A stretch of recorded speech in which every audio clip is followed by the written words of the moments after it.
Bonjour à tous, bienvenue dans cette nouvelle vidéo sur ma chaîne YouTube et on se retrouve aujourd'hui pour une nouvelle vidéo du calendrier de l'Avent. Il est vendredi matin, il est 7 h. Display un petit peu différent de d'habitude, mais aujourd'hui les conditions sont vraiment cataclysmiques pour pouvoir faire le calendrier de l'Avent. Donc je fais ça comme je peux. Évidemment le calendrier chaque année c'est un défi de pouvoir vous sortir une vidéo par jour. Peut-être que je le dis pas assez parce que c'est vrai que j'en parle pas beaucoup, mais tous les jours vous sortir une vidéo à 7 h c'est pas du tout évident. Surtout quand j'ai pas forcément de l'avance ou que le mois de décembre pardon, est particulièrement chargé comme c'est le cas. Puisque moi ce matin par exemple c'est mon dernier jour de cours, j'ai eu le soir, vous verrez cette vidéo le lendemain matin pour vous, enfin voilà matin aujourd'hui, hier soir j'étais en réunion parents-prof etc. Donc c'est une période un peu chargée pour ma part, donc je fais un peu comme je peux pour pouvoir vous garantir un maximum de vidéos sur la chaîne YouTube. Mais en tout cas on essaye, on s'y tient, mais c'est pas si facile que ça.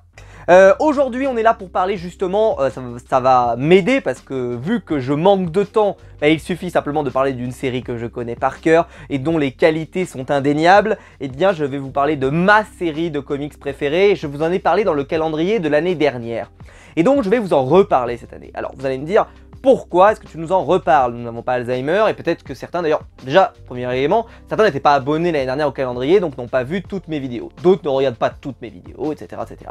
Donc, ça vaut le coup de en reparler. Et puis, donc, évidemment, on va parler de Daredevil aujourd'hui. Le Daredevil de Chip Zdarsky, qui est là. Et je vous ai pris exprès le tome numéro combien? 7, c'est le dernier que j'ai.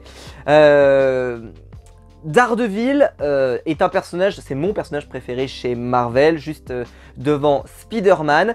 Et c'est un héros qui a été gâté par les auteurs. Il a eu du Ed Brubaker, il a eu du Frank Miller, il a eu du Brian Michael Bendis au moment où il faisait des dingueries monumentales. Il y a eu du Mark Waid, etc., etc., etc. Franchement, c'est un héros gâté qui a eu le droit à des histoires absolument fantastiques. Et je vous le dis, vous ne vous trompez pas quand vous prenez un album de Daredevil. Normalement vous tombez toujours sur des pépites. Il peut y avoir quelques petits épisodes qui sont moyens. Je sais que beaucoup de gens n'ont pas aimé Shadowland. Moi j'ai aimé, je n'ai pas trouvé ça mauvais. C'était pas extraordinaire par rapport à ce qu'il y avait ailleurs, mais ça va. Mais tout de même. Et là est arrivée cette série, donc la série Daredevil de Chip Zdarsky. Et l'année dernière, j'avais dû vous présenter les 2 ou 3 premiers tomes peut-être, parce qu'à l'époque il n'y avait que 2 ou 3 tomes qui étaient sortis. Aujourd'hui on en est au tome 7. Et pourquoi je fais cette vidéo? C'est pour vous dire que les comics c'est bien aussi quand vous êtes capable de continuer la série sur du temps long. Parce que beaucoup, et je parle même dans les youtubeurs comics, à force de vouloir découvrir plein de trucs, et ben ils se retrouvent avec des piles à lire de dingue et plein de séries qui ne peuvent pas continuer à suivre en fait. Mais c'est normal, question de budget. Moi j'ai fait mes courses la semaine dernière, j'ai failli pleurer des larmes de sang juste en voyant les prix qui avaient quand même pas mal augmenté sur pas mal de produits, etc. etc. Bref, c'est pour dire que parfois c'est compliqué de suivre une série qui, justement, comme celle-ci, comme Immortal Hulk, comme Batman Rebirth, peuvent avoir 8, 9, 10 tomes, 13 tomes, etc. etc. Alors cette série-là va être relancée, elle aura un nouveau numéro 1, parce qu'elle a eu un nouveau numéro 1 aux États-Unis, mais ça reste le même auteur, et donc c'est bien d'avoir lu ça quand même avant de commencer. Ce qui fait que ça commence à faire des runs qui sont particulièrement costauds, particulièrement solides et particulièrement longs. Et je trouve que certains runs parfois perdent en qualité, c'est-à-dire que le run, plus il se développe, plus il perd en qualité. D'autres runs, par exemple, commencent moyennement et progressent de tome en tome. Je pense notamment à Justice League, par exemple, en DC Renaissance de Geoff Jones. Le premier tome est sympathique, le deuxième tome est sympathique, le troisième tome est extraordinaire. En tout cas, moi je l'aime beaucoup, il est avec Aquaman et avec l'Atlantide. Puis après, on a tout un truc avec une ligue de justice qui viendrait d'une autre terre, etc., etc. Et ça monte en puissance jusqu'à l'arrivée de Darkseid à la fin. Et clairement, le run n'a fait que monter en puissance. Si quelqu'un n'avait acheté que le tome 1 et qui disait « Ah ouais, machin », mais non, ça a monté en puissance. Et pourquoi je vous fais cette comparaison avec celui-là? C'est que c'est également le cas ici, puisque la série vient de se terminer. On en est au numéro 36, c'est le dernier tome des aventures du démon de Hell's Kitchen Daredevil.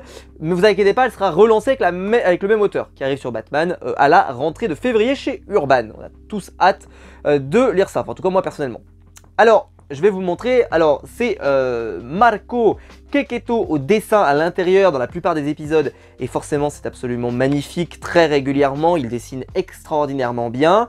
Depuis, il y a eu beaucoup d'événements, évidemment, le personnage d'Elektra a pris beaucoup d'importance dans le récit, et Et il y a des échanges entre Daredevil et Elektra qui sont extraordinaires, qui sont vraiment bah voilà, marquants. Et puis alors moi j'aime beaucoup le personnage évidemment de Daredevil, même classiquement, avec Matt Murdock, qui lors de ce volume, je ne vous dis pas vraiment ce qui devait arriver, parce que j'aimerais que vous le découvriez, mais en tout cas surtout dans une condition... En fait il peut plus assurer le rôle de Daredevil parce qu'il lui arrivait pas mal de problèmes, et ces problèmes vont déboucher à ce qu'on verra dans la vidéo de demain, on en reparle demain.